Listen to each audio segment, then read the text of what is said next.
The morning smelled of damp earth and roasted coffee beans when Matteo Carvalho stepped out of his farmhouse and surveyed the dawn. A pale band of gold stretched across the horizon, brushing against the endless sweep of soybean fields that had shaped his entire life.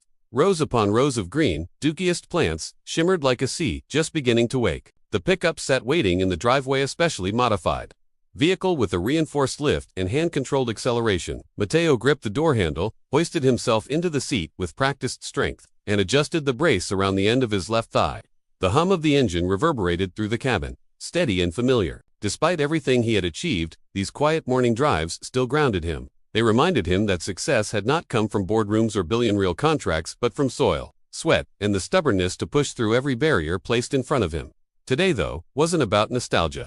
Today was business. The time had come to upgrade his fleet. A dozen new T900 combines, each capable of harvesting more in a day than his first farm could produce in a month. The expansion of his exporting division demanded efficiency, and efficiency demanded machines that could keep up with the scale he had built from the ground up. But Matteo still negotiated equipment purchases himself. He believed a man should understand the tools that fueled his empire. The drive to Triumph Machinery took nearly an hour, tracing a route familiar to every farmer in the region.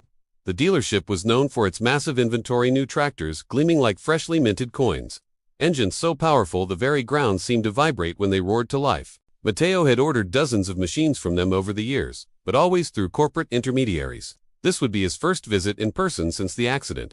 By the time he turned into the dealership's lot, the sun had fully risen. Rows of tractors cast long shadows across the concrete, their bright paint reflecting the sky. Sales banners fluttered overhead. Mechanics moved between equipment bays, wiping oil from their fingers. Everything smelled of diesel, metal, and opportunity.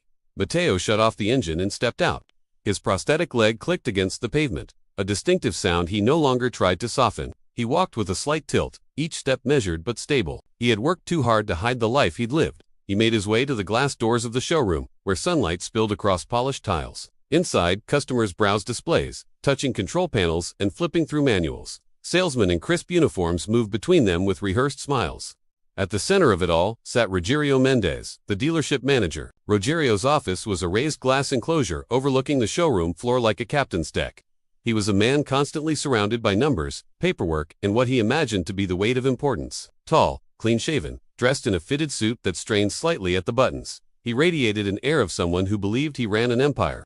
Matteo approached the reception desk. "I'm here to see the manager," he said, before the young receptionist could respond. Rogerio's door swung open. He stepped out, glanced at Matteo, then at his leg, then back at Matteo's face. That single up-and-down sweep told Matteo everything, assumptions hardening in an instant. "Yes," Rogerio said curtly, as if already late for something more significant. "I'd like to take a look at your T900 series," Matteo replied, "and talk about purchasing a fleet."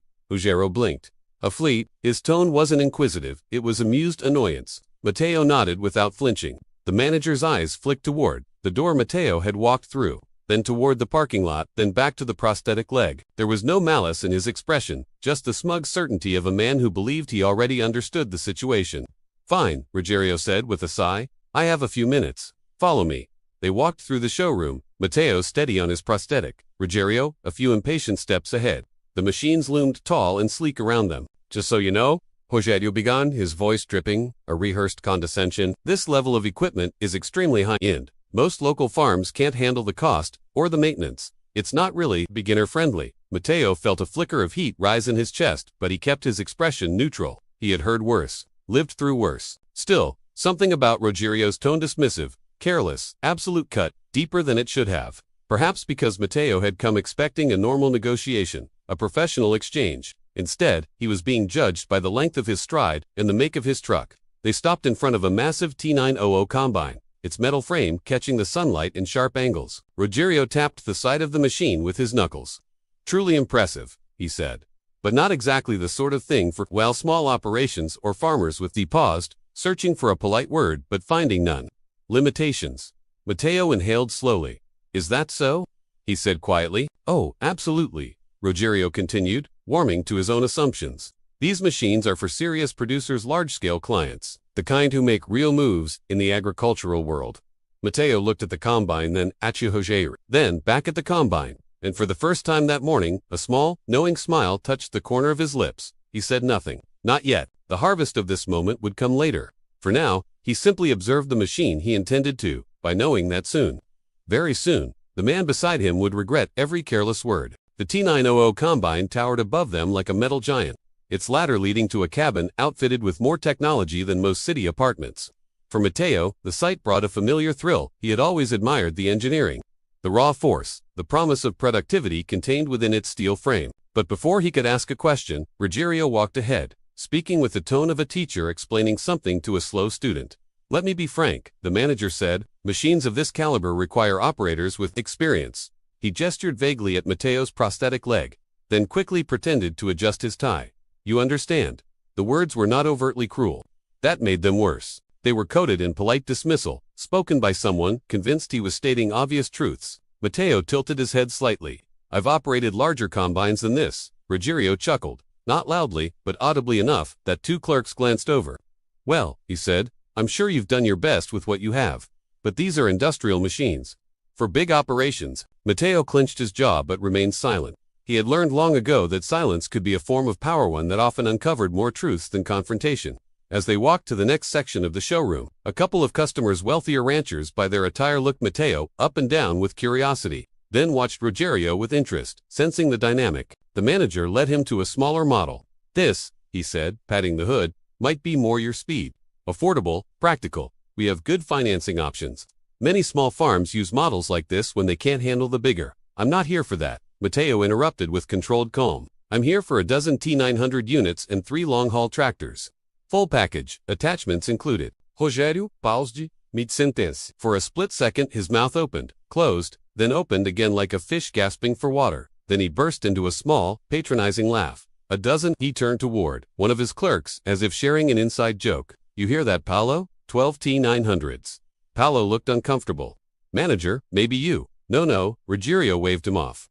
"Let's be reasonable, shall we?" He stepped closer to Matteo, lowering his voice. "Listen," he said, tone shifting to something almost paternal. "These machines cost more than most people make in a lifetime, even if you pooled resources, or took out heavy loans, or got government assistance." Matteo's eyes flashed. "I said nothing about loans." Ruggiero raised both eyebrows. "Oh, come now, you can be honest with me. There's no shame in your situation. Many farmers face hardships." A few customers pretended not to listen, but lingered nearby, pretending to study brochures. Ruggiero continued, oblivious or indifferent to the growing tension. "Tell you what," he said, "take this brochure." He reached for a glossy pamphlet. "And once harvest season is over, maybe check back in. If you save up enough, we can revisit something within reach." The words "within reach" struck like a slap. Matteo took the brochure, looked at it, then placed it calmly back on the table. "I'm not here for brochures," he said. "Oh, I know," Ruggiero said with a smirk. "You're here for 12 top-tier combines, right?" He tapped his tablet, pretending to scroll. "Unfortunately, we have a responsibility to serve serious clients first. People who can actually make these purchases. By all means, you can browse, but I can't be tied up all morning." Matteo inhaled deeply. The room felt too bright, too exposed, but he kept his posture straight. His father had taught him that dignity wasn't something others could give or take, it had to be held from within. "Manager," the receptionist called softly, her tone warning. "I think maybe you should." Ruggiero cut her off with a sharp gesture. "Please escort this gentleman. I'll be in my office." The staff member hesitated, embarrassed. "Sir, are you sure?" "I think I said escort him out," Ruggiero snapped, irritation bubbling into open disdain. "We run a respected dealership. We can't have people wandering in pretending to make multi-million real purchases. It disrupts real business." The words landed with a weight far heavier than volume. Gasps rose from customers. Someone whispered, "Did he just say that?" Matteo's gaze locked onto Ruggerio's, not with fury though it simmered beneath the surface. The look he gave was something quieter, sharper, a look that would haunt the manager soon enough. He turned toward the exit, each step steady despite the burn of humiliation crawling up his spine.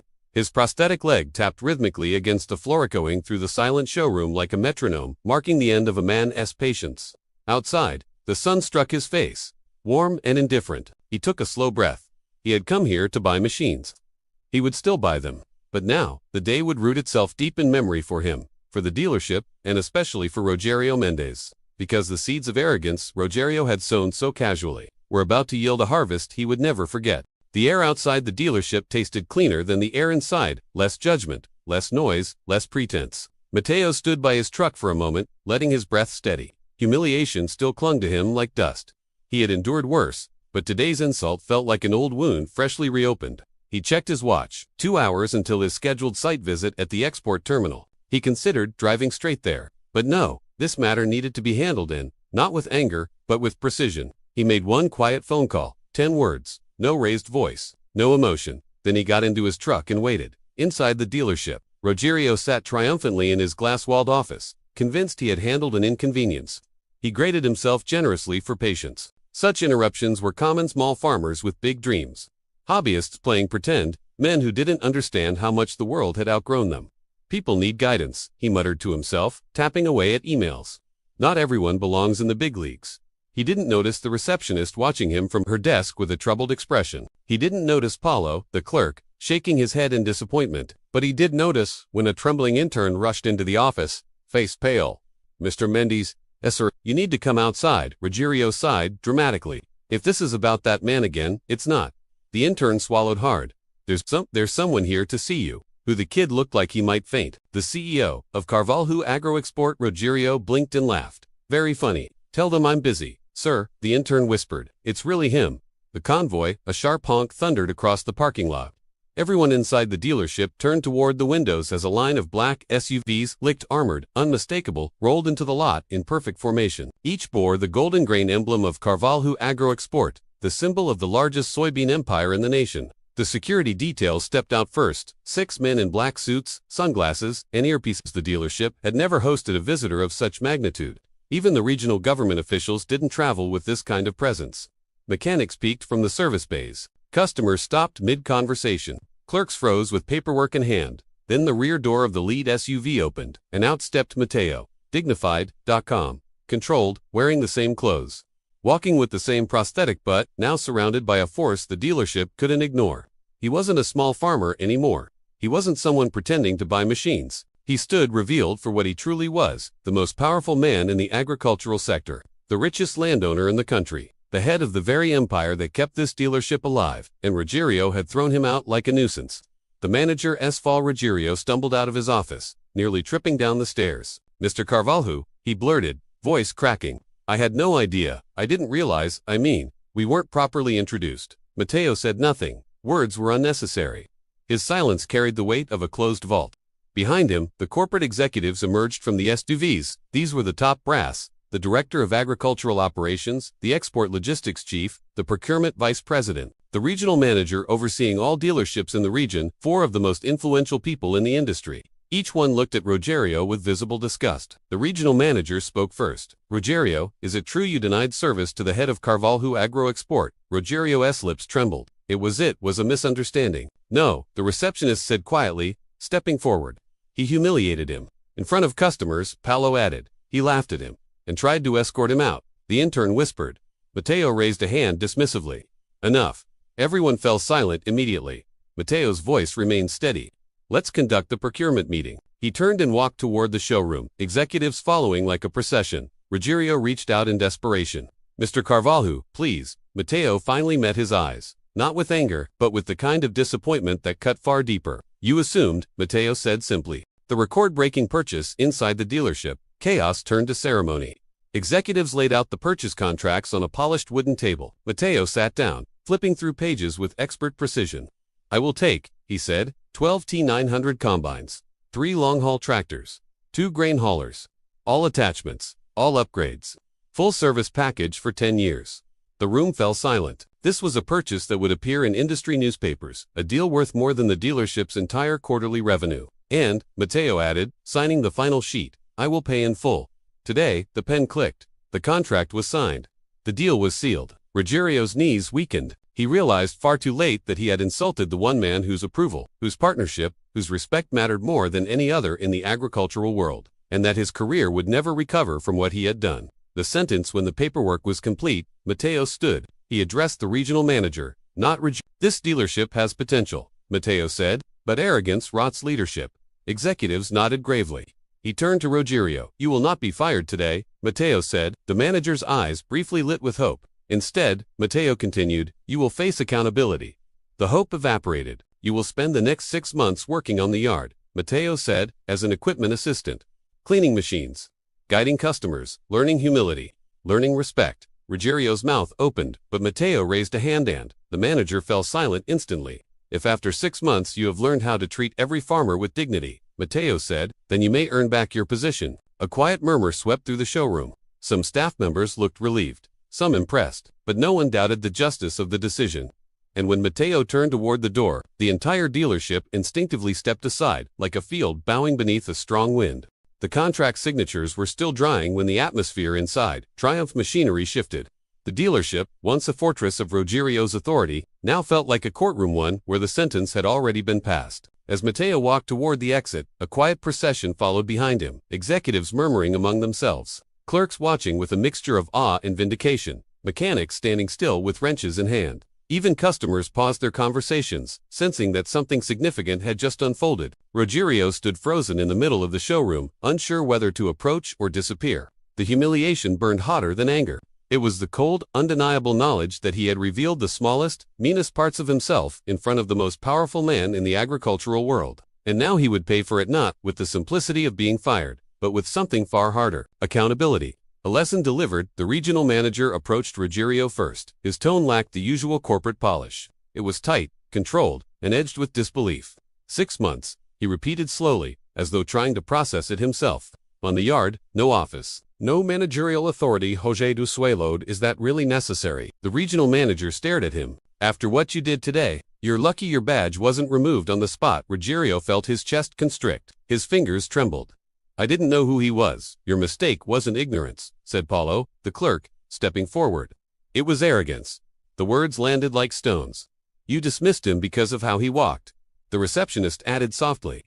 Not because of anything he said. And you laughed at his request, another clerk said. And you tried to throw out the largest client this dealership will ever see. The regional manager finished. I've seen career-ending moves, Rogério, but this is historic. Rogério's face reddened to a deep, painful shade. He wanted to defend himself, to conjure excuses or arguments, but the truth stared back at him through the eyes of everyone around him, and for the first time, he had no defense.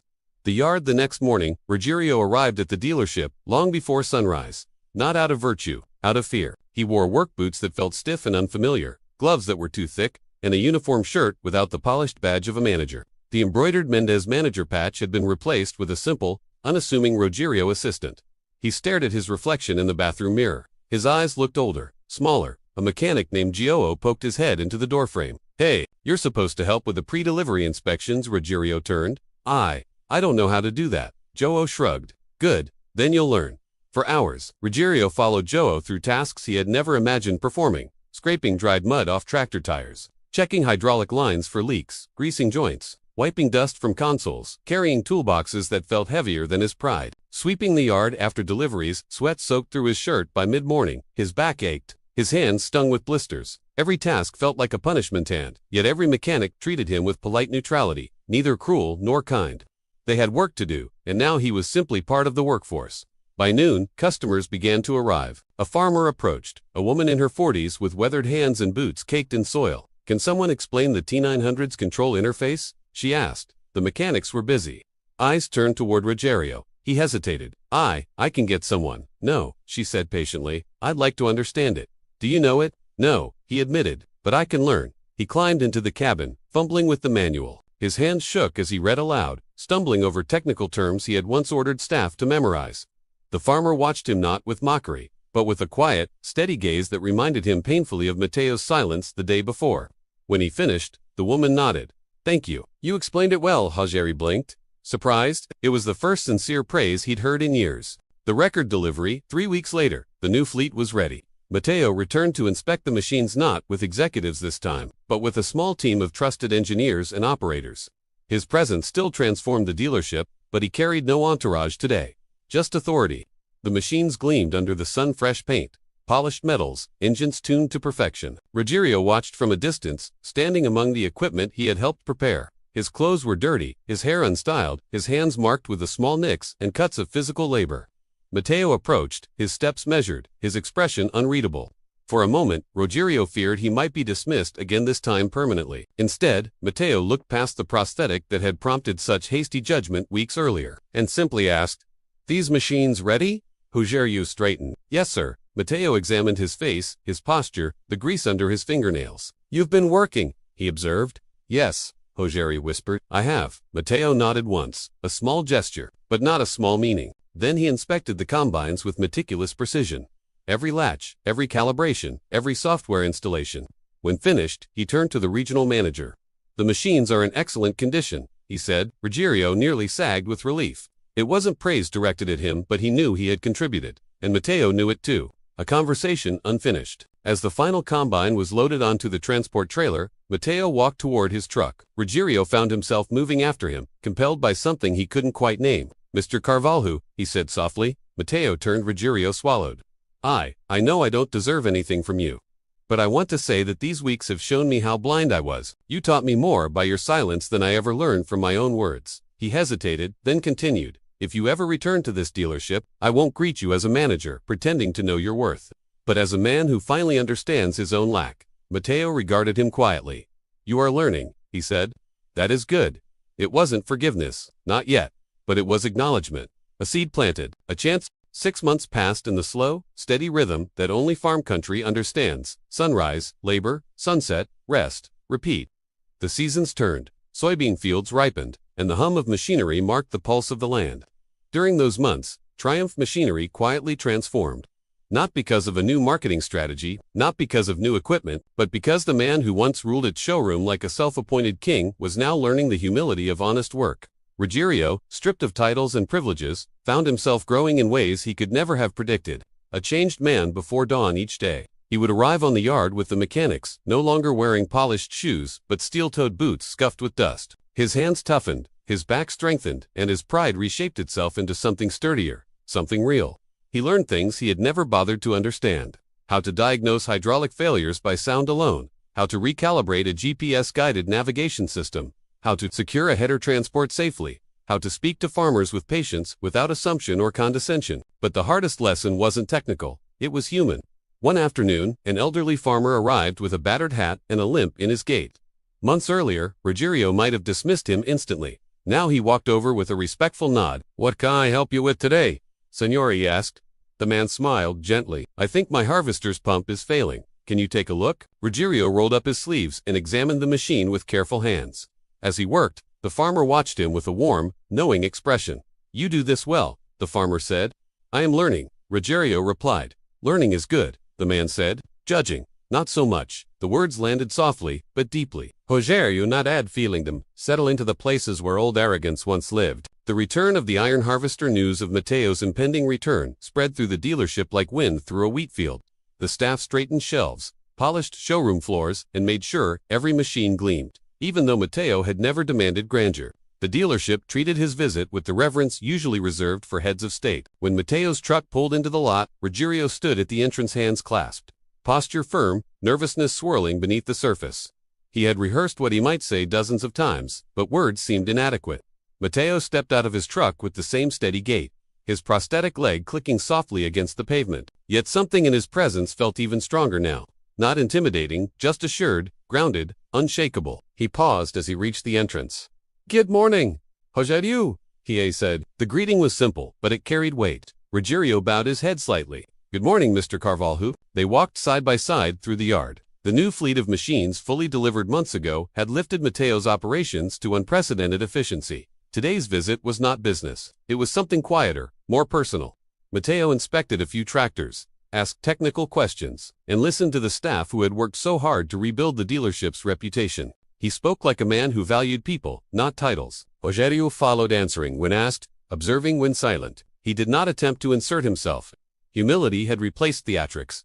After an hour, as the visit wound down, Matteo turned to leave. But then he paused, turned back, and faced Ruggiero directly. "The reckoning you've changed," Matteo said. Ruggiero swallowed. "I'm trying too.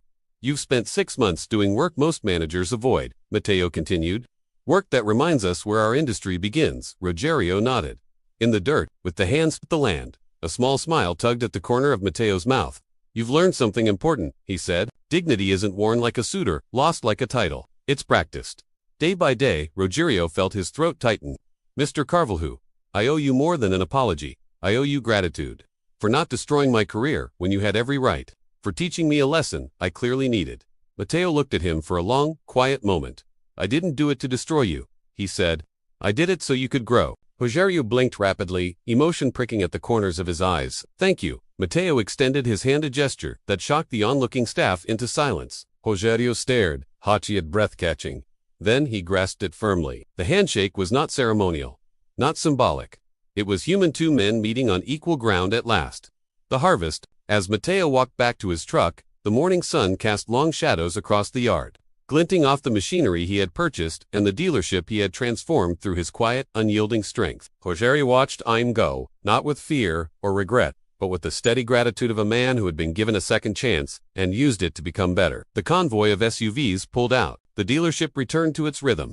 And somewhere across the vast fields, Matteo's combines roared to life, harvesting, not just soybean, but the proof that respect and integrity can turn even humiliation into growth. Every harvest begins with a seed, and every man is measured not by the moment he falls, but by what he chooses to grow from it.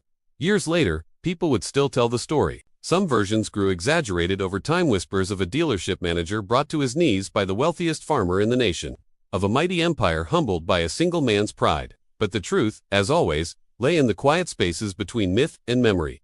The truth was simpler, and far more powerful. The farmer, Matteo, continued to expand his agricultural empire, but he did not forget the day he walked into Triumph Machinery as an underestimated man. His operations grew, his exports reached new continents, and his innovations in sustainable farming earned him honors across the industry. Yet he remained the same man who preferred early mornings, soil under his nails, and the honest hum of machinery over boardroom applause.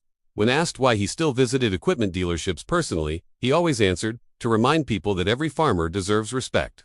Everyone starts somewhere, and in those words lived the echo of a lesson he refused to let the industry forget. The manager, Rogerio, never regained quite the same authority he once wielded, but not because it was taken from him, because he no longer wanted it. After his 6 months on the yard, he returned to a leadership role by choice, not by entitlement. He insisted on keeping part of his week working alongside mechanics and young farmers, believing that no desk job should distance him from the people he served. He became known not as the stern manager of Triumph Machinery, but as the man who would shake every hand, explain every detail, and offer dignity before assumptions. When interns asked why he was so patient, so grounded, he would smile and say, "Once, I forgot what this industry was about. A good man reminded me." He kept Matteo's old brochure on his desk, never as a mark of shame, but as a compass. The dealership Triumph Machinery became a different kind of place after that day. Open, respectful, attentive to farmers of every background and circumstance. It developed programs for disabled farmers, offered training sessions, and redesigned parts of the showroom for accessibility. People noticed, competitors noticed, and slowly, so did the nation. Stories spread of a dealership that didn't judge customers by their boots, their truck, or their body. A place where every farmer, small or vast, young or old, disabled or uninjured, was treated as the backbone of the country's harvest. Because they were. The land. The years rolled on. Seasons changed. Fields flourished and faded and flourished again. Machinery evolved. Technology advanced, and the agricultural landscape grew more complex. But through every change, one truth endured. Respect was as essential as rain. Dignity as necessary as sunlight, and humility as fertile as soil. People forgot numbers, contracts, titles, and scandals. But they remembered the story of the farmer who walked into a dealership alone and walked out, having changed it forever. Not through anger, not through revenge, but through the quiet strength of a man who knew his own worth, even when others did not. The harvest that never ends. On certain mornings, long before the sun warmed the earth, Matteo and Rogerio still met occasionally at the dealership yard. Two men bound not by power or hierarchy, but by a shared past and a lesson neither would allow to wither. They would drink coffee, talk about machinery, and watch the mist rise over the fields. And sometimes, when the light hit the land just right, Rogerio would glance at the horizon and think some harvests feed the world, others change the heart. That was the true ending. The real legacy. A story seeded in humiliation, grown in accountability, and harvested in respect. And farmers, more than anyone, understood the meaning of a good harvest.